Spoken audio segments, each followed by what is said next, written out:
दोस्तों इंडिया की प्रोबेबल 11 जी का जंजाल बनी हुई है, क्योंकि देखो इंग्लैंड की तो स्थिति साफ रहती है। एक दिन पहले वो अपना लाइनअप डाल देंगे कि भाई ये हमारे 11 प्लेयर हैं, इन्हीं के साथ हम कल खेलने उतरेंगे। अपना बताओ। और इंडिया के साथ ये है कि भाई लास्ट मोमेंट तक पेच फंसा के रखती है, क्योंकि अब स्थिति थोड़ी और गंभीर हो गई है। देखो जब आपके पास लीड होती है सीरीज में तब तो कोई टेंशन की बात है नहीं।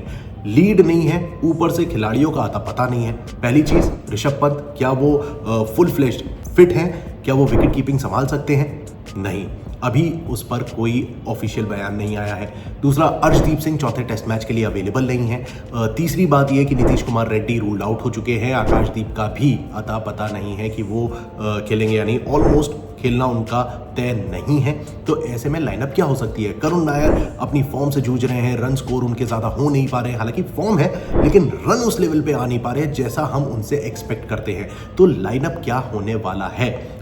इसी सवाल का जवाब लेकर मैं प्रकुल आपके समक्ष हाजिर हो चुका हूं, जहां मैं बात करूंगा स्टैट टू स्टैट्स रखे जाएंगे और देखा जाएगा कौन सा खिलाड़ी प्लेइंग 11 में फिट हो सकता है। साथ ही साथ देखा जाएगा कि क्या इस चौथे टेस्ट मैच को इंडिया जीत रही है या नहीं, क्योंकि डू और डाई की सिचुएशन है।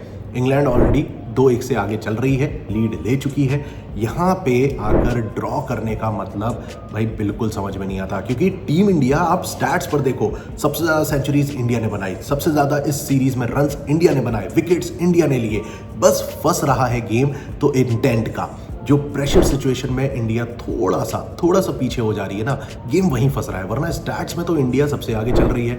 और ऐसी सीरीज होने के बावजूद अगर इंडिया यहाँ से निकाल नहीं पाती है मुकाबला, तो भाई थोड़ा सा परेशानी की बात तो होगी। हालांकि ट्रांजिशन फेज है, ये है फलाना ढिमका, लेकिन इसी बीच में दोस्तों A to Z बात करेंगे क्या होने वाला है इस मैच का निष्कर्ष। तो चलिए शुरुआत करते हैं पिच रिपोर्ट से। सबसे पहले तो ओल्ड ट्रैफोर्ड का ही अपने आप में एक ऐसा हिस्ट्री रही है जिसने इंडिया को झकझोर के रखा हुआ है। पहले एक ओवरऑल स्टैट्स दिखा देता हूं, जिससे आप थोड़ा और बेहतर तरीके से समझ पाएंगे कि अभी तक ओल्ड ट्रैफोर्ड में स्थिति कैसी है। 86 मैचेस, 32 मुकाबले पहले बल्लेबाजी करते हुए, 17 मुकाबले सेकंड बैटिंग करते हुए।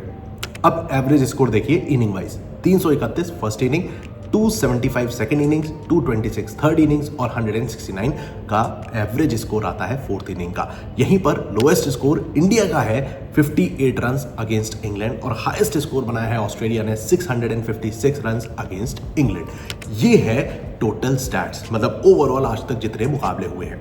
अब आते हैं इसी ट्रैक पर इंडिया और इंग्लैंड की जो जुगलबंदी रही है उस पर बात करते हैं। टोटल 9 मुकाबले हुए दोनों टीम्स के बीच, और जिसमें से 5 मैचेस ड्रॉ हुए हैं, 4 मुकाबले इंग्लैंड के नाम रहे हैं। ये है लेखा जोखा अभी तक दोनों टीम्स का। अब भाई लोग, सबसे पहला मुकाबला 1936 में खेला गया था जो कि ड्रॉ हुआ था। लास्ट मैच 2014 में हुआ जो कि इंग्लैंड ने जीता। मतलब हम 100 साल के करीब पहुंच रहे हैं, और जहां पर इंडिया अभी तक नहीं जीत पाई है, तो ये एक ऐतिहासिक जीत भी बन सकती है।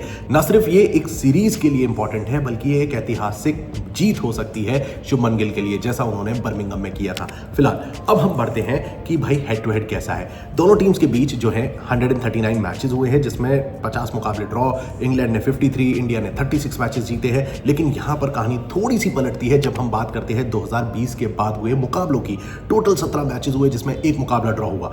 इंग्लैंड ने 6 मुकाबले जीते, इंडिया ने 10 मैचेस अपने नाम करे हैं। डोमिनेशन 2020 के बाद इंडिया का ही रहा है, लेकिन यहां पर अमूमन मैचेस इंडिया ने इंडिया में ही खेले हैं। अब यहीं पर दोस्तों अगर हम बात करें इस अपकमिंग कॉन्टेस्ट की, तो टीम इंडिया अभी भी मैं बोलूंगा अपर हैंड पर चल रही है। सबसे पहले तो इंग्लैंड की प्लेइंग 11 और उनके की प्लेयर्स फटाफट निपटाते हैं, फिर तसल्ली से इंडिया की बात करते हैं। देखो इंग्लैंड की ओर से कोई चेंज हुआ नहीं। शोएब बशीर बस थे जो कि रूल्ड आउट हो चुके हैं। जोफ्रा आर्चर को अभी भी टीम में रखा गया है। हालांकि जॉश टंग जो कि इनके लीडिंग विकेट टेकर थे, सेकंड लीडिंग विकेट टेकर थे, वो अब नहीं है टीम में। खैर, टीम स्टार्ट करती है जैक क्रॉली और बेन डकेट के साथ, जहां बेन डकेट का अच्छा प्रदर्शन रहा है। 6 इनिंग्स में 271 रन है, 80 का स्ट्राइक रेट है। लेकिन जैक क्रॉली एक ऐसे खिलाड़ी होंगे जिन पर इंडिया को निगाह रखनी चाहिए, यहीं से ब्रेक थ्रू मिलेगा। हालांकि ऑली पोप की ओर से भी हमें वो पारी देखने को नहीं मिली है। जो रूट भी 2 पारी मेरे ख्याल से ऐसी रही थी इस पिछले 3 मुकाबलों में, या फिर कहे 6 इनिंग्स में, जहां जो रूट का 2 पारियां सक्सेसफुल रहीं। सक्सेसफुल इन द सेंस कि जीत की ओर लेके गए वो। हैरी ब्रूक की तरफ जब हम नजर डालते हैं तो उन्होंने 6 मैचेस में 314 रन बनाए हैं 75.3 की स्ट्राइक रेट से। तो ये 3 हमारे पास बल्लेबाज हैं, जैसे कि जो रूट, बेन डकेट और साथ ही साथ हैरी ब्रूक। अब यहीं पर जेमी स्मिथ का प्रदर्शन इंपॉर्टेंट है, जो कि भाई टीम के लीडिंग रन स्कोरर हैं। 415 रन जेमी स्मिथ ने बनाए हैं 6 इनिंग्स में 85.9 की स्ट्राइक रेट के साथ। तो यहां पर 4 मेन स्ट्रीम बैटर्स हैं। अब बेन स्टोक्स का प्रदर्शन लाइनअप पर आप गौर करिए। यहां पर आएंगे Ben Stokes, Jamie Smith, Liam Dawson, Chris Woakes, Brydon Carse और जोफ्रा आर्चर। अब गेंदबाजी पे जब हम आते हैं तो यहां पर बेन स्टोक्स अच्छी गेंदबाजी करते नजर आए थे भाई। जो लास्ट मैच जो रहा जहां पर टीम ने पहले चंबित कर दिया था, सबको चौंका दिया था पहले बल्लेबाजी करते हुए, और यहां पर बेन स्टोक्स ने कहा कि नहीं जी हम डिफेंड करेंगे, और क्या खूब डिफेंड किया टीम ने। बेन स्टोक्स ने एड़ी चोटी का जोर लगाया और इसी के चलते आप इनके स्टैट्स पे गौर करिए। भले ही रन इनके बहुत ज्यादा नहीं है, लेकिन गेंदबाजी में इन्होंने 11 विकेट लिए हैं 3 मैचेस में 29 की एवरेज से। और यहीं पर दोस्तों सपोर्ट इनको मिलता है क्रिस वोक्स की ओर से, जो कि 3 मैचेस में 7 विकेट ले चुके हैं, 56 की एवरेज है। एंड देन ब्रेडन कार्स, जिनके खाते में आए हैं 48 की एवरेज से 9 विकेट इन 3 मैचेस। तो ये हैं इंग्लैंड की ओर से कुछ बेहतर खिलाड़ी जिन पर एक बार फिर नजर रखनी चाहिए, और इन्हें आप अपनी फैंटेसी टीम का भी हिस्सा बना सकते हैं। तो ये तो हुई बात इंग्लैंड की। तो चलिए अब बढ़ते हैं इंडिया की ओर। वेल, टॉप ऑर्डर इंडिया में यशस्वी जायसवाल, केएल राहुल दोनों ही ओपन करते दिखाई देंगे, और यहां पर कोई चेंज हो नहीं सकता। दोनों में कंट्रास्ट देखिए, केएल राहुल थोड़ा सा सतर्क होकर खेलते हैं, थोड़ा संभल के खेलते हैं, वहीं यशस्वी जायसवाल के पास रिस्क टेकिंग एबिलिटी है जो कि इन्हें तेजी से रन भी प्रोवाइड करती है। लेकिन जायसवाल का थोड़ा सा अभी सीजन ऑन एंड ऑफ जा रहा है, कंसिस्टेंसी थोड़ी सी उलट पुलट हो रखी है। रन स्कोर हो रहे हैं, लेकिन ये जो सवाल खड़ा होता है प्रदर्शन पे, वो इसलिए क्योंकि आप फील्डिंग में अपना 100% नहीं दे पा रहे हो, और यहीं पर यशस्वी जायसवाल पे थोड़े सवाल होते हैं। लेकिन इसका मतलब ये नहीं कि टॉप ऑर्डर में उनकी जगह ही छिन जाए। राइट नाउ केएल राहुल पे जब आप गौर करते हैं, 6 इनिंग्स 375 रन 55 का स्ट्राइक रेट दर्शाता है कि भाई ये खिलाड़ी भले ही ओपन कर रहा है, लेकिन ये विकेट रोक के रख सकता है। वो काबिलियत केएल राहुल में हमें देखने को मिली है, जहां शतक भी हमें देखने को मिला, और कमाल का यहां पर इनका प्रदर्शन भी हमारे सामने आया है।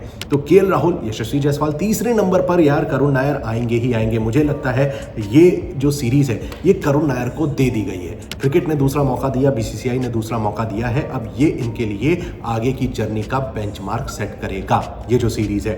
अब भले ही दोस्तों मैं अभी भी बोल रहा हूं, करुण नायर जी आप भी सुन लो, अगर आप तक मेरा वीडियो जा रहा है, चौथा और पांचवा, मैं पांचवा भी लेके चल रहा हूं, इर्रिस्पेक्टिव ऑफ द फैक्ट कि आप चौथे में कैसा प्रदर्शन करते हैं। अब यहां पर दोस्तों मुझे लगता है करुण नायर को तीसरे नंबर पर खिलाया जाएगा, क्योंकि अगर आप देखो ऑप्शन आपके पास साई सुदर्शन का मिलता है और दूसरा है ईश्वरन का।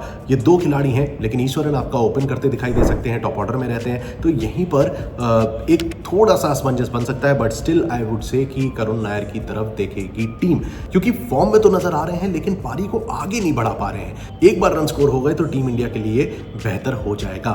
यहीं पर दोस्तों चौथे नंबर पर आपको शुभमन गिल मिलेंगे, कप्तान, जो कि 6 इनिंग्स में 607 रन पर आ चुके हैं, 71 का स्ट्राइक रेट है, सेंचुरी, डबल सेंचुरी सब ठोक चुके हैं। हालांकि तीसरा जो टेस्ट मैच था थोड़ा सा इनका पेचीदा रहा, क्योंकि वो ऑन फील्ड जो गर्मजोशी जो हुई थी उसने शायद इनके प्रदर्शन पर इम्पैक्ट डाल दिया था, क्योंकि उस वक्त इनके नॉक से लगा था कि यार ये बहुत तेजी से रन स्कोर करना चाह रहा है, और उसी में ही आउट हो गए थे। ये थोड़ा सा संभालने की जरूरत है। यहीं पर 5वें नंबर पे आपको मिलेंगे ऋषभ पंत। पंत की इंजरी पर अभी भी संदेह है, विकेट कीपिंग संभालेंगे या नहीं ये तो कल ही देखने को पता चलेगा। अब भले ही ऋषभ पंत विकेट कीपिंग नहीं संभालते हैं, तो भी उन्हें टीम में होना चाहिए, क्योंकि ये सेकंड लीडिंग रन स्कोरर हैं इंडिया के, और 425 रन 6 इनिंग्स में 78 का स्ट्राइक रेट दर्शाता है कि कितने इंपॉर्टेंट प्लेयर हैं ये मिडिल ऑर्डर में, क्योंकि 3-4 खिलाड़ी ही हैं जो कि रन स्कोर कर रहे हैं। अब उसमें से ऋषभ पंत को भी अगर आप बाहर बैठा दोगे, चूंकि वो विकेट कीपिंग नहीं कर सकते, तो ये तो भाई साहब मुनासिब नहीं है। क्योंकि 6ठे नंबर पर आपको यहीं पर आप ऑप्शन मिल जाएगा ध्रुव जुरेल का। अब जुरेल जो कि अच्छी विकेट कीपिंग कर रहे हैं, और बल्ले से भी इन्होंने बताया है कि यार मैं डिसेंट बैटर हूं, तो ये 6ठे नंबर पर आ सकते हैं। अब यहीं पर एक बार फिर साई सुदर्शन और ईश्वरन का ऑप्शन आता है, लेकिन ईश्वरन इतना नीचे नहीं खेलते। साई सुदर्शन को आपने स्टार्ट ही तीसरे नंबर पर किया था, तो एक बार फिर आप इतना बड़ा चेंज नहीं करना चाहोगे। ध्रुव जुरेल के चांसेस बन जाते हैं। देन 2 स्पिनर आ जाते हैं हमारे, सर जडेजा, और दूसरे हैं वॉशिंगटन सुंदर। सुंदर को इसलिए क्योंकि भाई 4 विकेट लेके आए हैं, अब आप उन्हें बाहर तो बैठाओगे नहीं, तो कुलदीप यादव को थोड़ा सा समय लेना होगा। कुलदीप यादव के लिए थोड़ा और इंतजार करना होगा। राइट नाउ ये हो जाते हैं हमारे 8 खिलाड़ी। अब यहीं पर 3 पेसर्स आ जाते हैं, क्योंकि मैदान ऐसा है ओल्ड ट्रैफर्ड का जहां पर आप कुलदीप यादव को चूज नहीं कर सकते हो, एक्स्ट्रा स्पिनर नहीं ला सकते हो, जसप्रीत बुमराह को खेलना ही होगा। भाई लंबा अंतराल हो चुका है, तीसरा टेस्ट और चौथे टेस्ट मैच के बीच में आपको पास भरपूर मौका मिल चुका है। इंडिया की डू और डाई वाली सिचुएशन है, तो इसमें आपका होना अनिवार्य है। तो राइट नाउ अगर आप इनके स्टैट्स पे भी गौर करो, जसप्रीत, सिराज 2 खिलाड़ी हैं और वो खेलने चाहिए। सिराज तो खेलेंगे ही, जसप्रीत बुमराह की मैं बात कर रहा हूं। 2 मैचेस में इन्होंने 12 विकेट लिए हैं, 2 फाइफर्स हैं और 21 का एवरेज है। भाई साहब आपको खेलना पड़ेगा। और मोहम्मद सिराज हैं जो कि 3 मैचेस में 13 विकेट ले चुके हैं, 32 का एवरेज है और 1 फाइफर इन्होंने लिया है इस दौरान। तो ये 2 खिलाड़ी हैं जिन पर आपको नजर रखनी चाहिए। आखिरी ऑप्शन आ जाता है अंशुल कंबोज और प्रसिद्ध कृष्णा का। कृष्णा भाई रन लुटाए हैं, विकेट लिए हैं, लेकिन इन्होंने थोक के भाव में रन दिए हैं। अब यहीं पर अंशुल कंबोज को टीम में लाया गया है और यहां पर एके इनिशियल्स का अगर आप खेल देखें, अनिल कुंबले भी जो last Indian player old Trafford के मैदान में डेब्यू करता दिखाई दिया था वो थे अनिल कुंबले, लेजेंड एके। और अब आ सकते हैं अंशुल कंबोज एके। दोनों खिलाड़ियों का इनिशियल सेम है और दोनों ही प्लेयर ऐसे हैं जो कि 10-10 विकेट ले चुके हैं इनिंग्स में। इन्होंने कुंबले साहब ने कारनामा किया था पाकिस्तान के खिलाफ और अंशुल कंबोज ने केरला के अगेंस्ट 2024 में। तो ये है लाइनअप इंडिया का, जहां पर आपको अंशुल कंबोज का ऑप्शन मिल सकता है। प्रसिद्ध कृष्णा पे आई हाईली डाउट कि वो अभी अब टीम इंडिया वहां पर जाना चाहेगी।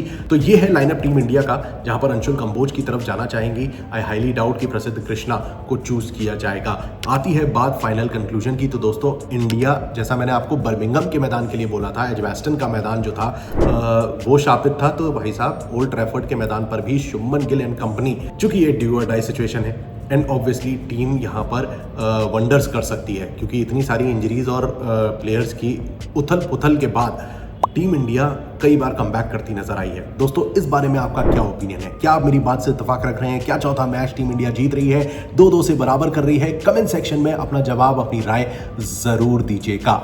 फिलहाल के लिए इस वीडियो में बस इतना ही। जल्द हाजिर होऊंगा क्रिकेट की और तमाम अपडेट्स के साथ। So stay tuned and keep watching cricket line Guru.